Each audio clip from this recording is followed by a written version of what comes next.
तोहरा खातिर ना हम खराब हो गए अरे तेरे पीही जैसी पावना भरे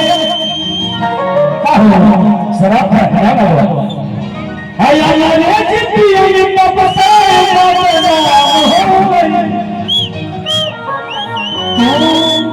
कि पहले न हम शराब हो गई कि तोहरा खातिर ना हम खराब हो गई कि देखो सीधा तो तबारो खाली बहरा से देखो सीधा तो तबारो कि हम बदना भले नाम सुनत हला से कि तोहरा नाम भइल हमरा से हम बदनाम तहरा वही तो कहा गया कि हद से ज्यादा किसी से प्यार मत करना और किसी की बातों पर एतबार मत करना। अच्छा सही सही बताइए, आप लोगों में से कितने लोगों ने प्यार किया है सच्चा वाला?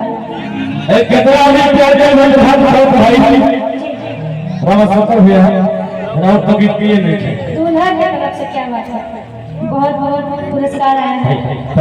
अच्छा ये बताइए कहाँ जा रहा है, सुनिए ना, आपने कभी प्यार किया है? प्यार किया है आपने? किए हैं एकदम सच्चा वाला? ब्याह हो गया कि नहीं? अभी नहीं हुआ, चलिए हो जाएगा। देखा लड़का मिलिट्री में जाए ना तो चल गए बाबू जय बाबा एक बार कही गया दूल्हा सरकार के मंच पर आगे होगा बुरा बात मान लो 2 मिनट खातिर तक वहां के लेके चले थे तो बड़ा अच्छा लगा।